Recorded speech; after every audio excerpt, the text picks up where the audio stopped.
Hello, it's Brendan Myers from Blue Note College of Music, and like we said, we're back with Ron Lees, international tenor and vocal coach, and we're going to be talking about the attack. Ron, can you touch on what the attack actually is? Yes, I can touch on the word attack. Attack is a very, very violent term that was firstly used by an Italian teacher called Lamberti.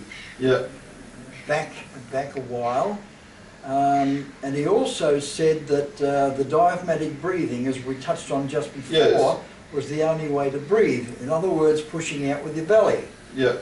Now, he said that to a crowded auditorium of 3,000 people, singers and teachers. Like a It workshop? was a sort of a workshop class room thing. He went back 3 years later and apologised that it was wrong. He got it wrong. And he was game enough to do that. That must have taken some courage to go back and say, look, I'm sorry about that, it wasn't correct. In the meantime, the dictum had gone all around the world. Yes. And this is how the diaphragmatic breathing came into vogue. All right. Now, as we mentioned before, it's wrong. Yeah. Okay? Now, the attack, as I said, is a word of violence. The Italians call it appoggiare. Yeah. Appoggiare di piatto. It means to press, to lean against. Yes. All right? And that's where a lot of people get this idea that you've got to push down. Yeah, yeah. Now, they read certain books and they say, you know, appoggiare, and it means, but appoggiare does mean to press. There's no other word for it. Yeah. It's an Italian term, and there's no English word that sort of makes it applicable. Yeah, yeah. It means to push, that's what it means, to press. Now, when they press, they're not talking about, this is the point, Brendan, they're not talking about pressing down. This is the thing that nobody seems to get. Yeah. That's why they never improve and they flip from teacher to teacher to teacher and they don't learn anything. Yeah. Okay? Now, when you breathe and you're holding yourself up, and when you go to speak, you don't press anything, do you? No. You just talk. Natural. Yeah. It's just a natural way of speaking. Now, when you sing, that feeling that nobody gets, by the way, is exactly the same you've got to sing as you speak. Yeah. That's what you're taught to do, and what I teach is the old school. Yeah. We don't teach the modern thing where you walk in and just start pressing. Yeah, yeah. We don't do that, because you can't learn that way.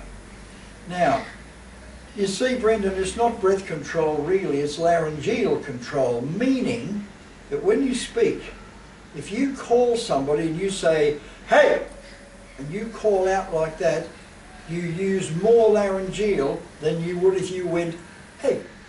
That's right, yeah. Right?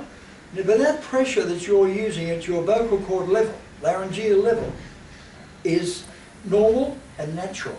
Yeah. So when you go to sing, instead of taking a huge breath and sitting on it and trying to sing that way, which is just ridiculous, it's right. silly. We spoke about that before. You've got to be able to hold and let the breath out sparingly as you would a carburettor in a car. Yeah. So when the juice is getting through the carburettor, as you want to go a bit faster and you put the pedal of the accelerator down, the car goes that bit faster. Yeah.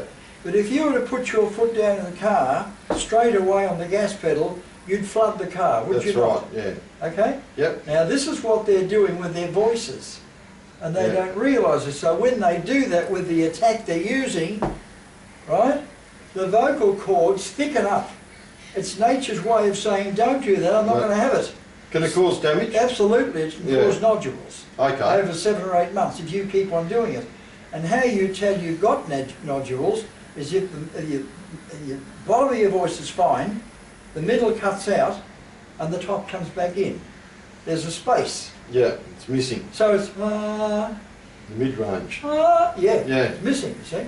So when that happens, we know that they've got nodules. Yeah. They don't know that. They think they've got a cold or it's a frosty morning or something that's affecting their throat. No, they've got nodules. Now nodules take 7 or 8 months to form. Yep. But if you were to sing with a chest cold, a heavy chest cold, and you kept on singing, your vocal cords would knock together thousands and thousands of times, and with great rapidity, those nodules would come up almost overnight. Oh wow. Yeah. If you're singing with a chest collar, which you shouldn't do. Yeah. Now, so the attack is not to press. Yep. Not to press down or push down.